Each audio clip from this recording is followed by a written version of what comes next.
but there was no breath in them. Giving all praises to Yahweh B'Shem Yahushua B'Shem Rakakwadash.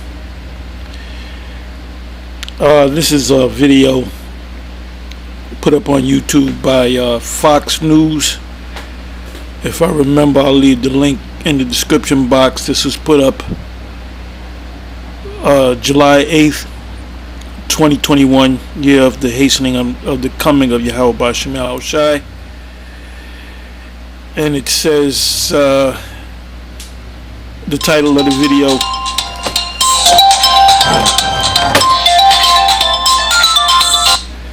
and I'm doing a video right now. Alright, shalom. Yeah. Anyway, the name of the video is Heavily Armed Militia Group Wreaks Havoc After Highway Standoff. You should be familiar with this story that was in the news last week. They had a standoff. No, from what I understand, no shots were fired, and they were taken into custody, and they're before a court up in Medford, Mass. And as you can see on the still, you see what's he appears to be a so-called Puerto Rican, one of the Latin tribes. And if you go to the video, I didn't watch the whole video. The video's a little bit more than 8 minutes long. I watched about maybe almost 4 minutes in. So I said, let me make a video on it, because the individuals that came before the court, they were all the first one, the second one, the third one, maybe there was a fourth one. Oh, I'm sorry, I believe the fourth one was would look like a Judite, or a member of the kingdom of Judah. But the first 3 or 4 look like they may be members of the kingdom of Israel, the northern kingdom. Anyway, the way they presented this last week was all Jake. So I'm looking at them, I'm saying, wow. I said, these are so-called Puerto Ricans, Ephraimites, or one of the Latin tribes, Manasseh or whatever. I mean, you can clearly see it in their faces. You know, I mean, you have so-called Ephraimites that look like Arabs, and the reason why that is because Ephraimites, which are so-called Puerto Ricans, came from the Middle East. You have dark-skinned people from the Middle East and Africa, then you have lighter-skinned people. Anyway, it says, I am not, and this is him talking, I am not black, I am not Asian, I am not Hispanic, I am not Latino American. I am well within my constitutionally secured, I guess the next word is right. So he's standing on constitutional law, not realizing, and I believe he says, if you watch the video, I believe he says I'm a Moorish American or whatever. So the Moors were always presented as so-called black people. As a matter of fact, the word Moor means black. From Spain, the Moors of Spain were called Moors because they was up in Spain, and the people of Spain spoke Spanish, so they called them blacks. That's all that means. That's all that means is blacks. So you have these individuals that appear to be Latino, they're this individual is pretty much telling the court that he's a Moor, which they don't know that they're Israelites. There's no such thing as Moors. Moors, just like there's no such thing as a Negro. A Negro is just a term, or a nigger, Negro, colored person, black. It's just a term. The new term is black. I remember not too long ago we were African American. I don't know how black came into the thing, but I remember when we were even called coloreds. So instead of being called coloreds and Negroes and niggers and African Americans, now we're just called blacks. You know, these jakes in the media, they use the term blacks, knowing full well that we're Israelites based on the videos and the whole Israelite thing. Well, anyway, this is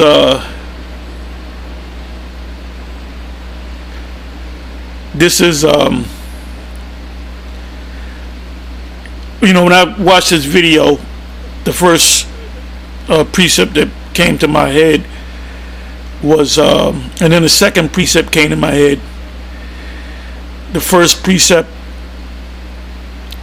is Ezekiel the 37th chapter, which I was thinking about going into that today,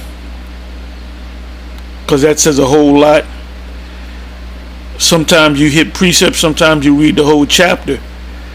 Like, for example, Jeremiah the 30th chapter, from the first verse to the end, speaks about Jacob's trouble. And when you read Jeremiah 30 verse 1 to the end, and you put it in a time slot, it's talking about something that's getting ready to happen. So that's how you know that Jacob's trouble is right around the corner.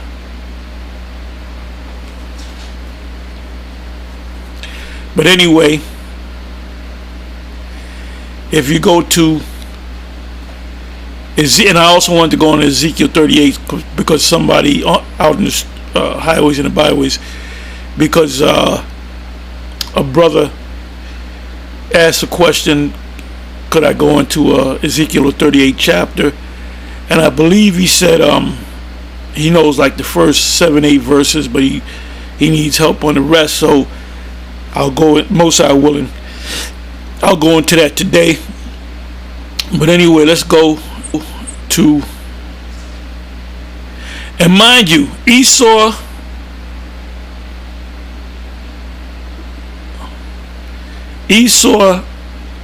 knows about the whole Israel thing, but they'll put it in the media when they want to, and they'll pull it back out.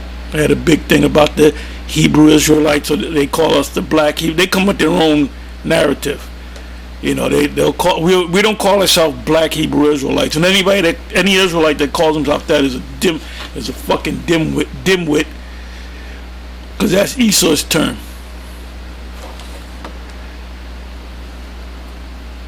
So let me go to Ezekiel, as Yaqua would say, Ezekiel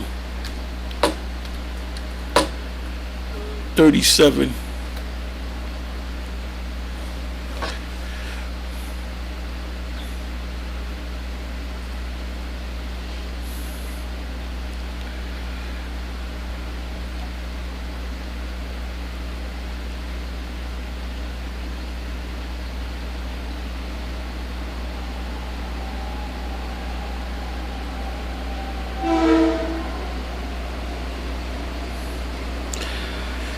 Let me see. Let me start the 9th verse. Then said he unto me, prophesy unto the wind, prophesy, son of man, and say to the wind, thus saith the Lord power, come from the four winds, north, south, east, and west, O breath, and breathe upon these slain, that they may live. So these brothers that call themselves Moors, or sisters that call themselves Moors, are fully not woke. Let me go couple of verses. 37. So I prophesied as I was commanded, and as I prophesied, there was a noise, and behold, a shaking, and the bones came together, bone to his bone. Now this is in the valley filled with bones, which is America. The valley. Let me hit this. The valley, and this is one of the most important chapters in the scriptures. I mean, there's a lot of, the whole Bible is important, but there's a major chapter because Ezekiel 37 is coming to pass right before your eyes. It speaks about a valley which was full of bones, and that valley is talking about Babylon the Great, America, because all the tribes are here. The kingdom of Judah started coming over here. Well, they were taken against their individual will, and as early as the 1500s, mid 1500s into the 1600s. Now, when they came over here to the Americas, North, Central, and South America, they came over here actually to Babylon.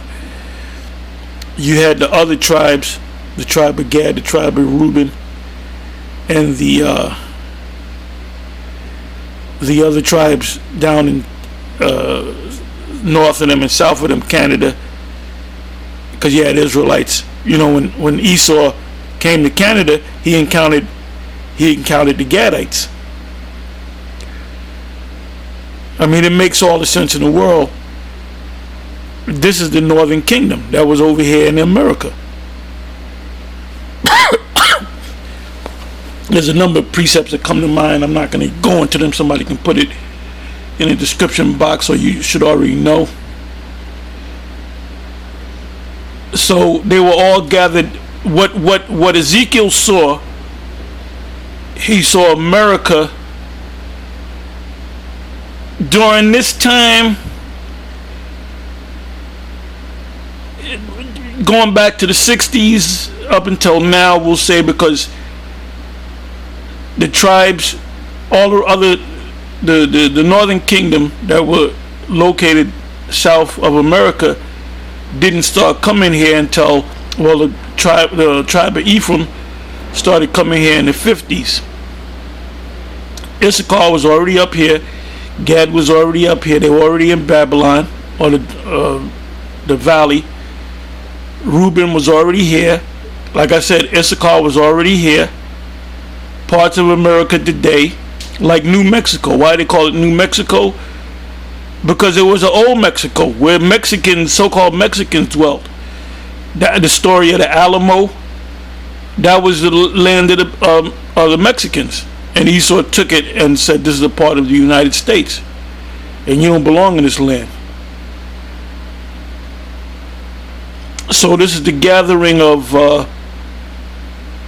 the two kingdoms here in America, because the deliverance is going to come out of America and around the world where the elect are gathered.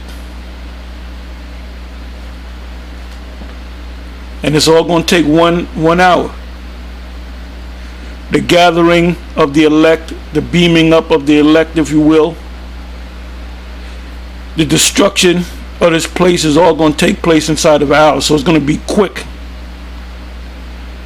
I beheld Satan fall like lightning to the earth. That's talking about what the Lord saw when the angels, the Lord and the angels, totally took out Esau and his fighter jets and so forth.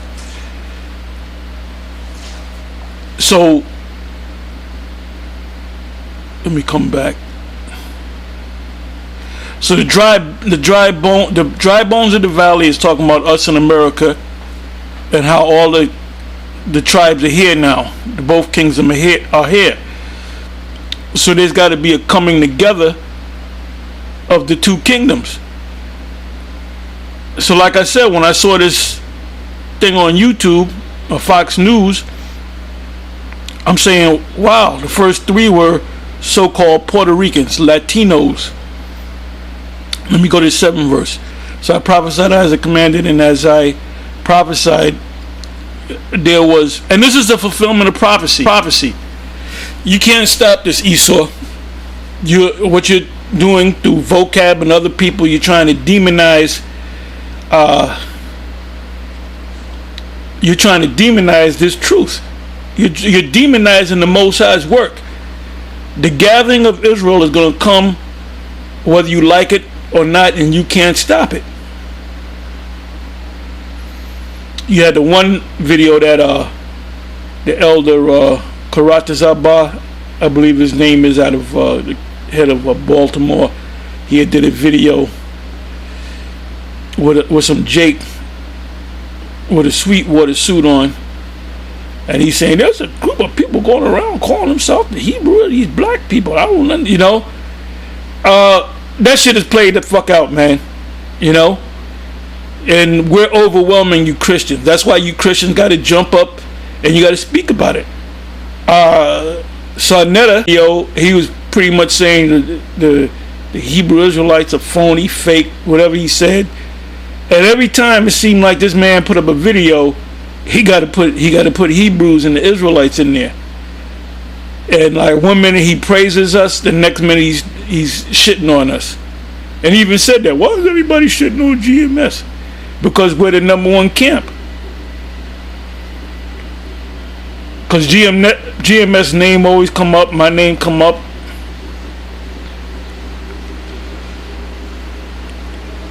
You know, so hey,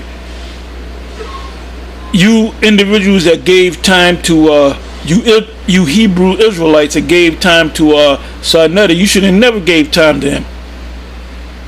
You know, the first time he came down to our camp, cool with him, and we said, "Nah, this dude's a demon, man.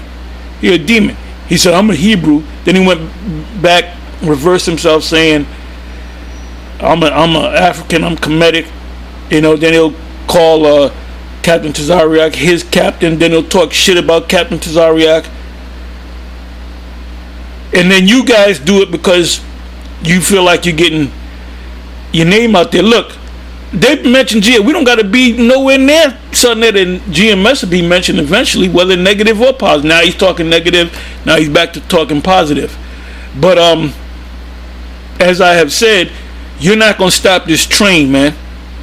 You Edomites are not going to stop it. And you Edomites should be concerned about what's up in the skies. That's what you should be concerned about. Them things up in the skies, they coming to fuck you up. That's going to be a first round knockout. The second of the first round knockout. Knocked out cold where they got to bring the priest in. Is he alive? Fuck the fuck the gurney. Just give him his last rites. This nigga dead. Anyway, it says here in Ezekiel 37 verse 7, so I prophesied as I commanded, which we are doing now. The main thing to do is not to go around being a priest. Oh, I am the great high priest of the Most High. The Most High ain't dealing with no priest at this particular time. The priests, even though we do priestly things, but the highest position are the prophets, really the apostles. That's in 2 Corinthians 12 chapter. The apostles first, then the prophets, then teachers. And we're the only group calling ourselves the apostles. And then there's one guy, there's one cat calling himself apostle. Anyway, it says, so I prophesied, and that's our job. Not to have cookouts and Women's Day and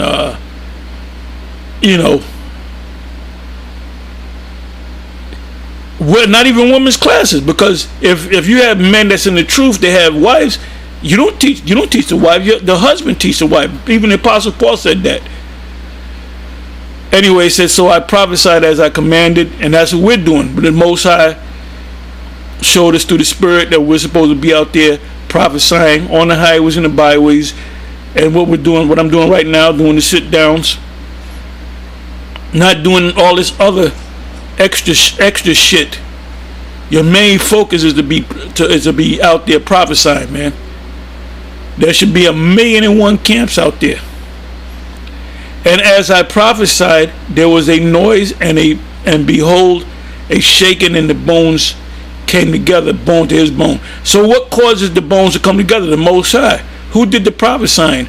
Well, it started with Ezekiel, but it's talking about us. How did these people come in? Because we went out there on the highways and the byways and called in the people. Matthew's 25, there was a cry heard. At midnight, there was a cry heard.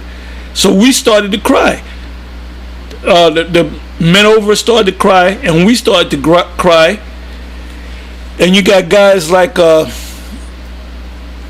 Sakari the head of Sakari came up under us. If we never went out there would be no Fopi, there would be no Sakari, there would be no any of them other groups. The only groups that have been out there, and really, if we at Great Millstone, GMS didn't come out there, none of them groups would really be out there.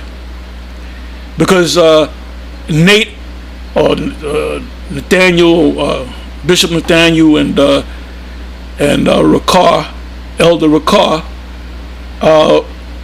from the GOCC and the IUIC, they were out there before us. They came out in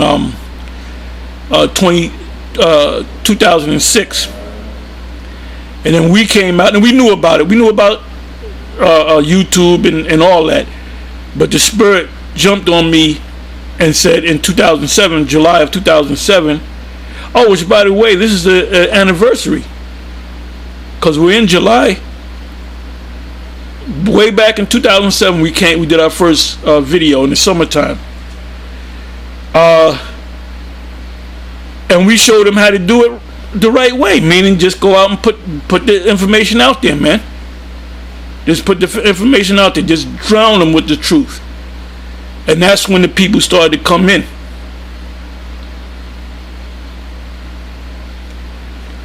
And that's why to this day, they're going to bring up, when they talk about Hebrew Israelism, GMS is going to come up among ISUPK, IUIC, GOCC, and the other camps out there. And see, like HODC, they're way in the back. They're in the back of the bus because they're not doing what the Lord told them to do. They're doing all this extra shit. Lord ain't dealing with the extra shit. The Lord is dealing with men that's going out there prophesying. Let me read 7 again. So I prophesied as I commanded, as I was commanded, and as I prophesied, there was a noise, and behold, a shaking, and the bones represent the tribes, come together, bone to his bone. And that represents the two kingdoms coming together.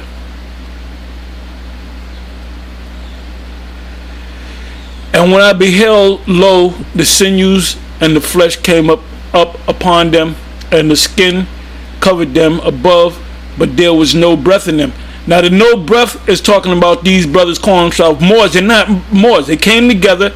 You got Ephraim and you got Jake coming together, the two kingdoms coming together, but there was no breath in them. The breath is the knowledge, and that's a whole different subject. When you look up the word breath, it's really talking about when the Lord said he breathed into his nostrils the breath of life, meaning he gave them that knowledge. So we're getting that knowledge again. So the Moors just don't have that knowledge, even though they're coming together. The so-called black movement was a coming together, but the breath is the truth, is the knowledge that we are Israelites. I'm this guy from the tribe of Judah, this guy from the tribe of Ephraim, and so forth and so on. Then you have Judites that look like Ephraimites, and Ephraimites that look like Judites. We had the one brother, Dawada, you would swear he was an Ephraimite. Beautiful brother. You would swear he was an Ephraimite, but dude was a stone cold Judite. But you that guy's a Puerto. He's an Ephraim. No, he's a Judite. His father is Jake. Anyway, let's read on. 8th verse. And when I beheld, lo, the sinews and the flesh came up upon them, and the skin covered them above. The skin is the fact that we're Israelites. That's why we wear the fringes and the regalia, as they call it. So we're putting on our clothes, our nationality. But there was no breath in them, meaning the full knowledge. Then said he unto me, prophesy unto the wind, prophesy, son of man, and say to the wind, thus saith the Lord the Most High, come from the four winds, O breath, and breathe upon these slain that they may live. So when are we going to live? When this certain number comes together. 10th verse. So I prophesied as he commanded me, and the breath came into them, and they lived and stood upon their feet, an exceeding great army. An exceeding great army. And that's what, here comes the threat of Esau. You know, all we do is we go out there, or supposed to do, not wearing bulletproof vests and being gunned up. You're supposed to come through the Spirit, and we go out there in faith. We trust in the Most High. The scriptures speak about the angels encamping camping around about us, man.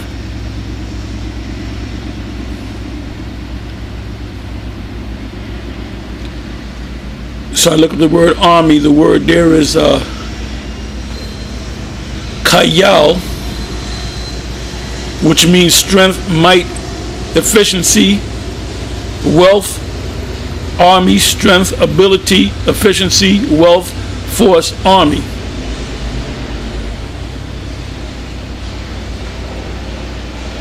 First precept that comes up, Genesis 34 verse 29, and all their wealth. So it's not talking about an army where you march down the street. It's talking about wealth, riches. So what riches do we have? That's spoken of in Revelation 2, was it 2:9, and also Romans the 11th chapter. It speaks about the riches. It says, and all their, the next riches, inside joke, and all their wealth, and all, what made America great? What made people around the world look at America in awe? Because of their wealth. Oh, America is the wealthiest nation on the planet. Really, they're not. It's just they perceive it to be the wealthiest country. It says, and all their wealth and all their little ones and their wives took, and little ones represent children. Okay, took they captive and spoiled even all that was in the house. Here's another one. So the word H2428 for army in Ezekiel 37, one word, it means wealth. Genesis 47 verse 6, the land of Egypt, which is Mizraim, is before thee. In the best of the land make thy father and brethren to dwell in the land of Goshen. Let them dwell, and if they know of any man of activity among them, then make them rulers over my cattle. Cattle spiritually is talking about the people that we teach. You people are like the cattle, the sheep. Activity meaning you do about doing something. You bout it.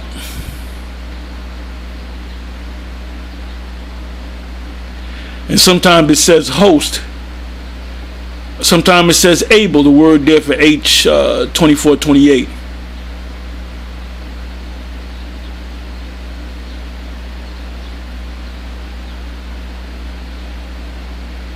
Sometimes the word is goods.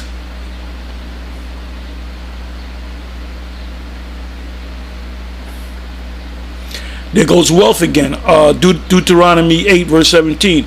And thou say in the heart, my power and the might of mine hand have gotten me this wealth. Now when armies go into other countries and invade them and occupy them, it's for what? For the wealth. It's for the resources. It's always like that. They don't go in there, well, see, they're beating on their women, so we got to send the army. No, that's a front. They go in there to take the wealth. The reason why they're in the Middle East is to take the wealth.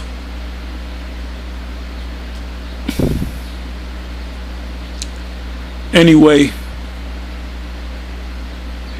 I got one more precept. I'm not going to make this long. Isaiah 11.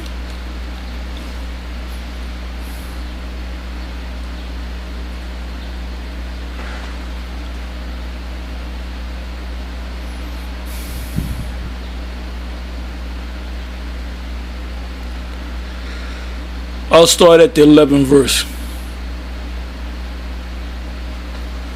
Now it says in the heading of the blue letter, the restored remnant. The restored remnant are Israelites from both kingdoms.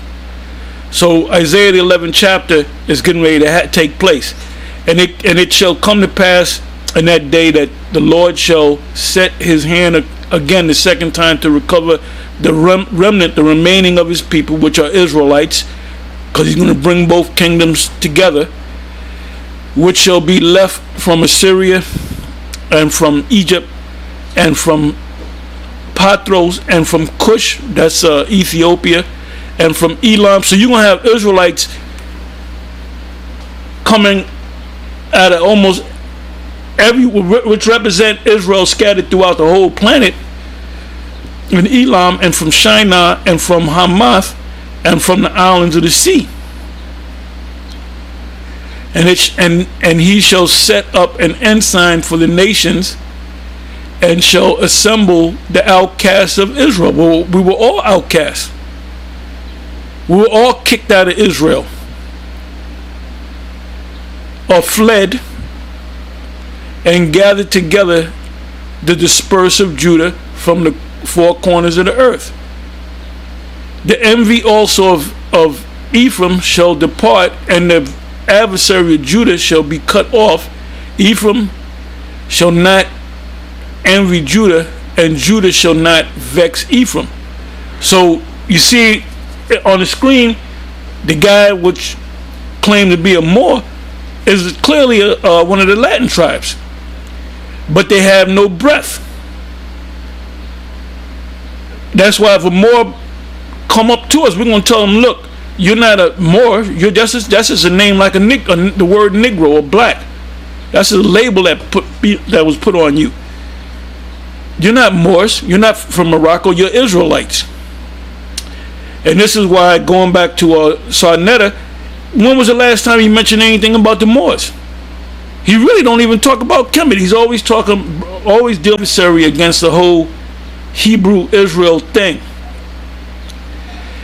It says 14 verse, but they shall fly upon the shoulders of the Philistines. This didn't take place toward the west, and they shall spoil them of the east together. So they're not just going to attack the Philistines, they're going to get all the people around about, the Edomites, the Moabites, the Ammonites. Those are the people around about,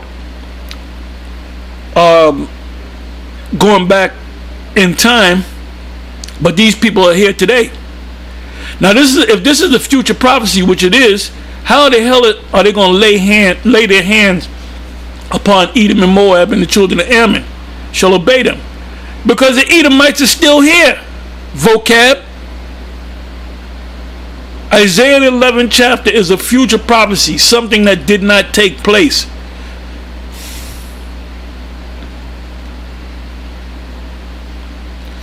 Let me jump down to the 16th verse. I'm going to close it.